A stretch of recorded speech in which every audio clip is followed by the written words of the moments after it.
Assembly వేదికగా బాలయ్య గారు చేసిన వ్యాఖ్యలను అడ్డం పెట్టుకొని పవన్ కళ్యాణ్ని టార్గెట్ చేయడం వెనకమాల ఉన్న రహస్యం ఏముందనుకోవచ్చు అంటారు? రహస్యం ఏముంది? ఆయన క్లియర్గా అసెంబ్లీలో ముందుగా అందరికీ నమస్కారం. రహస్యం ఏముంది? అందులో ఉన్నట్టు క్లియర్గా చెప్పాడు. ఆ సైకోగాడు పిలిచాడే కానీ ఎవరిని కూడా కలవటానికి కూడా ఇష్టపడలేదు. ఇష్టపడకపోతే వీళ్ళు బెదిరించారు గట్టిగా, మేము వెళ్ళిపోతామని. అందుకని ఆయన దిగొచ్చాడు అని చెప్పి ఆ రోజు కామినేని శ్రీనివాస్ అసెంబ్లీలో అన్నాడు. కాదు, ఆ సైకోగాడు అలా చెయ్యలేదు, ఎవరో కూడా అక్కడ బెదిరించే పరిస్థితి లేదు అని ఇండైరెక్ట్గా చెప్పి ఆ యొక్క సెంటెన్స్ యొక్క సారాంశం ఏంటి? ఎవరు బెదిరించినా బెదిరే పరిస్థితిలో జగన్మోహన్ రెడ్డి లేడు. ఎందుకంటే అతను సంపూర్ణంగా మారిపోయాడు. ఎలా ఈ సినిమా ఉంది కదా రజనీకాంత్ది, గంగ పూర్తిగా మారిపోయింది చంద్రముఖిలాగా అని, అలా మారిపోయిన తరుణంలో ఆయన అలా ఏం బెదరలేదు అని క్లారిటీగా చెప్పాడు. కాకపోతే బాలకృష్ణ గారు తన దయచేలో ఎవరు చెప్పింది ఎవరు చెప్పలేదన్నాడు. దాన్ని మీరు ఇంకో రకంగా తీసి దాంట్లో గూఢార్థాలు ఎతికే బదులు అవును మా సైకో బెదరలేదు అని చెప్పండి. మేము వైసీపీ నాయకుడిని క్లియర్ కట్గా అడుగుతున్నాం. మీరు వాడిని ఎగదోల్దామా ఈయన ఎగదోల్దామా, ఎలాగోలా పవన్ కళ్యాణ్ మనసు నొప్పిద్దామా? పవన్ కళ్యాణ్ నొప్పిస్తే ఇప్పుడు మాకు మళ్ళీ రంకుమొగుళ్ళలాగా మానెత్తిన ఎక్కుతాడేమోనని ఆశపడుతున్నారేమో. ఆయన మిమ్మల్ని ఉంచుకోడు. పవన్ కళ్యాణ్ వైసీపీని ఉంచుకోడయ్యా, కలిసి మాతోనే ఉంటాడు. మీకు వస్తే ఆయన మీ దగ్గరికే కనుక వస్తే ఆయన యొక్క ఔన్నత్యము, ఆయన నిజాయితీకి అర్థమేముంది?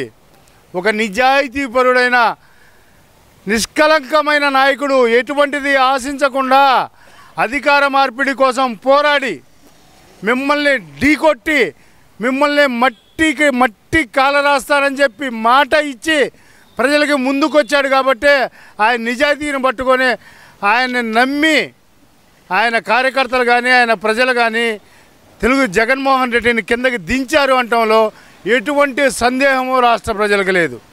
ఆయన నిజాయితీ, చంద్రబాబు నాయుడు గారి యొక్క గొప్పతనం, అలాగే లోకేష్ గారి యువగళం పాదయాత్ర, అన్నీ మూడు నదులు కలిసి మిమ్మల్ని సర్వనాశనం చేసినాయి అనటానికి మచ్చుగా జరిగిన ఉదాహరణే మొన్నటి ఎన్నికలు అని ఈ సందర్భంగా చెబుతూ, బాలకృష్ణ గారు అన్న మాటల్లో ఎటువంటి లోపం లేదు. చిరంజీవి గారు కూడా ఏమీ అనలేదు. ఆయన అంత వ్యంగ్యమైన వ్యాఖ్య అవసరం లేదు అన్నాడు. కానీ అన్నది ఒక్క చిరంజీవి గారిని ఉద్దేశించి కాదు, సినీ తారాగణం మొత్తం పోయింది. ప్రభాస్ లేడా? మహేష్ లేడా? ఆర్ నారాయణమూర్తి లేడా? ఆయన ఆర్ నారాయణమూర్తి ఏదో విప్లవ నాయకుడు అంటాడు, సినిమా రేట్లు పెంచడానికి వెళ్ళాడు. ఇంకా ఆయన ఆలోచించుకోవాలి, ఆయన ఎవరో జగన్మోహన్ రెడ్డి వెనకేసుకొస్తున్నాడు ఒక దొంగని వెనకేసుకొస్తున్న ఆర్ నారాయణమూర్తి, నీ విలువలు ఇంతటితో పతనమైనవి. ఇన్నాళ్ళు నువ్వేదో నిజాయితీ పడువని ఆంధ్ర రాష్ట్ర ప్రజలు నమ్మారు. పేదల సినిమాలు తీస్తాడు, పేదల వైపు నిలబడతాడు అనుకున్నారు. కానీ నీది కూడా నటనే, నీలో నిజాయితీ లేదు. ఎందుకంటే ఓ దొంగని వెనకేసుకొస్తున్నావు అని నీకు ఎందుకు చెప్తున్నాడు ఆర్ నారాయణమూర్తి? నీకోసమే. వైఎస్ రాజశేఖర రెడ్డి ఏమన్నాడు? మా నాన్న పెద్ద దొంగ రాజారెడ్డి, అందరి పొలాలు కాజేశాడు, ఇడుపులపై ఎస్టేట్ తయారు చేశాడు, అందుట్లో కొంత శాతం పేదలు ఉన్నమాట వాస్తవే అని ఒక 10% భూముల్ని పేదలకు ఇచ్చి పెద్ద గొప్పని బిల్డప్ ఇచ్చుకున్నాడు. ఆ సమయంలో రాజశేఖర రెడ్డి ఏమన్నాడు? మా నాన్న పెద్ద దొంగ అన్నాడు, అంటే రాజారెడ్డిని. అలాగే జగన్మోహన్ రెడ్డి ఏమన్నాడు? జగన్మోహన్ రెడ్డి చేసిన తప్పులన్నీ చేసి, నేరాలు ఘోరాలు అవినీతి అరాచకం అన్నీ చేసి A1 ముద్దాయిగా మా నాన్న పేరు పెట్టాల్సిందే, A1 ముద్దాయిగా మా నాన్న పేరు పెట్టాల్సిందే అని రాజశేఖర రెడ్డిని దొంగ అని చెప్పి జగన్ అన్నాడు. జగన్ దొంగని ప్రజలు నమ్మారు. ఇంత దొంగల పరంపరను పట్టుకొని ఆయన ఏదో నిజాయితీ పరుల్లాగా జగన్ నిన్ను వెనకేసుకొస్తున్నావే నారాయణ మూర్తి, నువ్వెంతవరకు కరెక్టా? దొంగ కొమ్ము కాసే నువ్వు ఒక విప్లవ నాయకుడివి, నువ్వేదో ప్రజల మనిషిలాగా బిల్డప్పులు, నువ్వు ఉత్త చేత కానీ చవట దద్దమ్మవని ఈ సందర్భంగా తెలిసింది. గతంలో ఎన్నడూ నిన్ను పేరెత్తి ఒక్క మాట ఎవ్వరు కూడా ఆంధ్ర రాష్ట్రం వల్ల. ఈరోజు మాత్రం అంటున్నామంటే ఒక తండ్రి దొంగని రాజశేఖర రెడ్డి చెప్పాడు, రాజశేఖర రెడ్డి దొంగని జగన్మోహన్ రెడ్డి చెప్పాడు. వాళ్ళని వెనకేసుకొస్తున్నాను, నువ్వెవరో ఒకసారి ఆలోచించుకోమని చెప్తున్నాను. ఎందువల్ల అంటారు? ఇప్పుడు బాలకృష్ణ గారు చేసిన వ్యాఖ్యలు సైకో అనే పదాన్ని రికార్డు నుంచి తొలగించి జగన్మోహన్ రెడ్డికి క్షమాపణ చెప్పాలి అని చెప్పి పేరు నాని అయితే గట్టిగా ఉడుం పట్టుకొని కూర్చున్నాడు కదా. మరి మీ అందరికీ గుర్తుందో లేదో 2014-15 టైంలోనే అసెంబ్లీ సాక్షిగా కామినేని శ్రీనివాస్ మొట్టమొదట సైకో అనింది. ఆ రోజు బీజేపీ పార్టీయే మొట్టమొదట సైకో అని పేరు పెట్టింది బీజేపీ పార్టీ. దాన్ని మేము యువగళంలో నువ్వు సైకో అని చెప్పి మా నారా లోకేష్ నిరూపించాడు. ఎందుకంటే ఆయన ఎక్కిన బల్ల లాగేశావు, ఆయన మాట్లాడుతున్న మైకు లాగేశావు, నలుగురిలో ఆయన నిలబడినివ్వకుండా చేయాలని మూకల్ని చల్లాచెదురు చేశావు తెలుగుదేశం పార్టీ వాళ్ళని. ఈ నువ్వు చేసిన అరాచకాలకి నువ్వు సైకో అని నిరూపిస్తేనే సైకో పోవాలి సైకిల్ రావాలి అనే పాట పుట్టుకొచ్చిందన్న మాటని మీకు గుర్తు చేస్తున్నావు. ఒకసారి మీరే ఒప్పుకున్నారు కదయ్యా. ఈరోజు వైసీపీ గతంలో పనిచేసిన మంత్రులు కానీ ఎమ్మెల్యేలు కానీ మమ్మల్ని కలవనీయుడు, ఎవరితో మాట్లాడు, ప్రజల్లోకి వచ్చిన పరదాలు కట్టుకుంటాడు, చెట్లను కొట్టేస్తాడు, ఆయన ఒక పెద్ద అటువంటి మనిషి అని చెప్పి మీరే ఒప్పుకున్నారు కదా సైకో అని. ఇంకా మేము కొత్తగా అనేది ఏముంది? నువ్వు ఎక్కడి దాకా ఎందుకు? మీకు తెలుసో తెలీదో గూగుల్లో సైకో అని కొట్టండి, ఏపీ సైకో అని వైఎస్ జగన్మోహన్ రెడ్డి అని వచ్చింది. దాంట్లో ఎటువంటి అనుమానం అక్కర్లేదు, కొట్టి చూడండి, ప్రజలందరికీ కూడా తెలిసిద్దని ఈ సందర్భంగా తెలియజేస్తున్నా. మరి ఓవరాల్గా చూసుకుంటే ఇప్పుడు జగన్మోహన్ రెడ్డి చెప్తుంది డిజిటల్ బుక్. ఈ డిజిటల్ బుక్లో ఎవరైతే నమోదు చేసుకుంటారో వాళ్ళ చేతే పరిపాలన చేపిస్తానని చెప్పి మరి వాళ్ళకి హామీ ఇస్తున్నారు కదా. నేను గెలిస్తే కనుక ఎవరైతే కంప్లైంట్ చేశారో వాళ్ళ ద్వారానే నేను పరిపాలన చేపిస్తాను అంటున్నారు కదా. మరి అలాంటప్పుడు జగన్మోహన్ రెడ్డి గెలుస్తాడంటారా? వీడు బొంద ఇంకా పరిపాలన చేస్తాడా? బెంగళూరుకిను అదే ఈ తాడేపల్లి ప్యాలెస్కి గిరా బొంగరాలు తిరుగుతున్నాడు. ఇప్పటికీ రాష్ట్రానికి 7 సార్లు మాత్రమే ఆయన వచ్చాడు. మిగతా రోజులు మొత్తం బెంగళూరులోనే 15 నెలలు గడిపాడు. వచ్చినప్పుడు మాత్రం 2-3 రోజులు షో చేస్తాడు, పరారు మళ్ళీ బెంగళూరు. ఎందుకంటే ఆయనకి మందులు అవసరం. కర్ణాటకలో ఆయుర్వేద వైద్యులు ఎవరో ఉన్నారంట.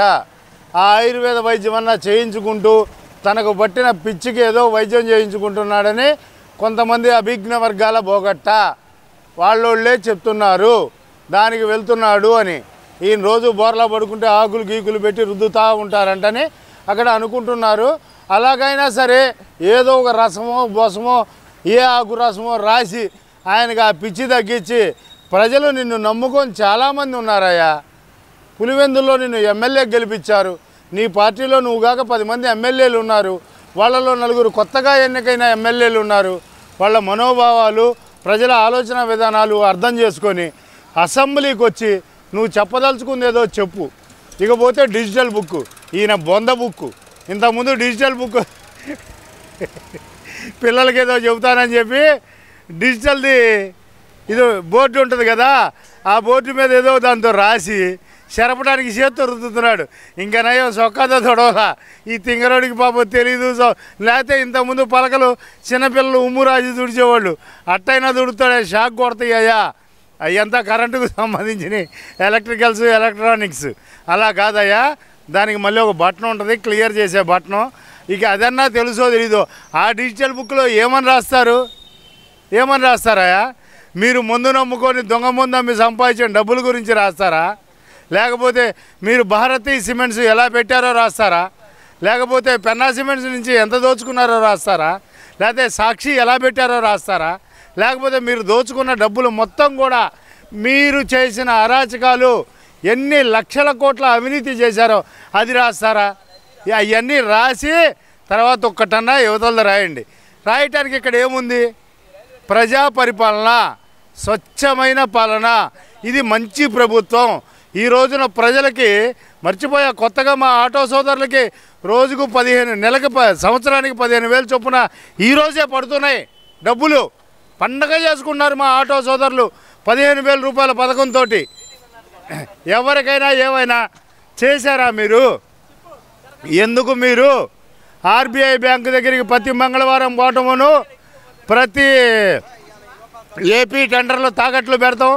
లేకపోతే నిర్మలా సీతారామన్ పొద్దున్నే లేచి పాపం ఒళ్ళిడ్చుకుంటా ఆవలించుకుంటా తలుపు తీయగానే ఆడ బుగ్గన రాజేంద్రనాథ్ రెడ్డి నుంచొని ఉంటాడు, ప్రసాదం పొట్లం పట్టుకొని మూట ఒకటి ఆడబెట్టి ఆమె తీసుకొని ఆడబెట్టిపోయా అంటే ఆమె చేతికి ఇచ్చినట్టు ఇచ్చి ఆమె కింద పెట్టగానే దానికి దండం పెడతాడు.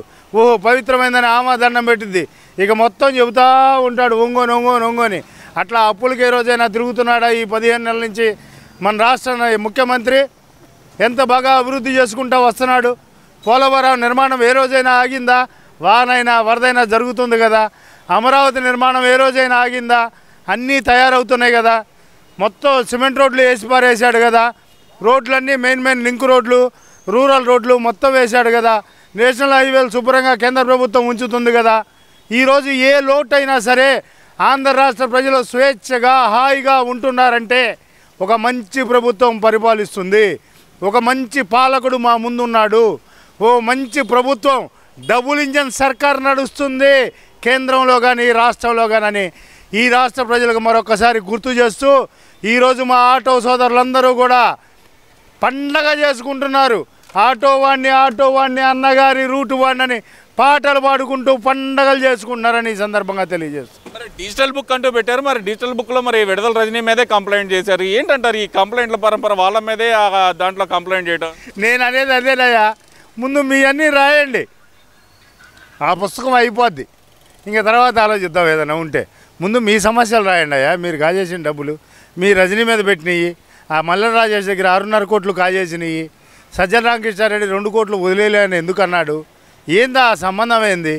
ఎందుకని ఆయన చెబితే ఈయన వదిలేశాడు, ఆయన చేత ఎందుకు చెప్పింది రజనీ అనే ఆ బొగట్టాన్ని బయటికి తీయండి ఈ సందర్భంగా రజనీ గారి గురించి తెలియజేస్తూ, డిజిటల్ పుస్తకంలో కాదు మీరు రాయటానికి బైబులు, ఖురాను, భగవద్గీత 3 గ్రంథాల కంటే పెద్ద గ్రంథం అయిద్దయ్యా మీ అవినీతి చిట్టా తయారు చేయాలని తెలియజేస్తున్నాను. యూరోప్ పర్యటన ముగించుకొని వచ్చిన వెంటనే సిబిఐ కోర్టులో హాజరు కావాలంటూ జగన్మోహన్ రెడ్డి మీద బాంబు పేల్చిన మరి సిబిఐ కోర్టు ఎలా చూడాలంటారు మరి దీన్ని? నేను నమ్మను. యూరోప్ పర్యటనకి వెళ్తాడు, సిబిఐ కోర్టు చెప్పింది వెళ్తాడు, తర్వాత సిబిఐ కోర్టు రావాలంది, ఈయన పోడు, బెంగళూరు పోతాడు, ఆ మందులు వేసుకోవాలి కొన్నాళ్ళని. లేకపోతే అటు నుంచి అటు అస్సాం వెళ్తాడు. అస్సాం మొత్తం మా సీమరాజా చెప్పాడు ఇదంతా అస్సాం పార్టీ. అస్సాం పోతాడు, ఎక్కడోసారి తిరుగుతాడు కానీ ఆయన పోడు. వస్తానని సంతకం కూడా పెడతాడు కానీ పోడు, తీసుకెళ్ళలేరు. ఈరోజు వ్యవస్థలు మొత్తం నిర్వీర్యం అయిపోయి ఉన్నాయి. మేము న్యాయ వ్యవస్థను బ్రతిమలాడి చెబుతున్నాం ఎన్నో రకాలుగా. ఎందుకంటే భారతదేశంలో అన్ని వ్యవస్థల కంటే పటిష్టమైనది, పవిత్రమైనది న్యాయ వ్యవస్థని నమ్మి ఎన్నాళ్ళు ఉన్నాం. ఈలోపు మా ప్రాణాలు పోతాయేమో కానీ మేము అలిసిపోతామేమో కానీ జగన్మోహన్ రెడ్డి అరెస్టు కాడు, జగన్మోహన్ రెడ్డి అవినీతి బయటికి రావదు, ఆయన యొక్క కేసులకి శిక్షలు పడవు అని ప్రజలు బలంగా నమ్మున్నారు. మాలో ఉన్న ఈ నమ్మకాన్ని మీరు పోగొట్టాలంటే మీ నిజాయితీని నిరూపించుకోవాల్సిన అవసరం మీ ముందే ఉందని మీకు సవాల్ విసురుతున్నాం.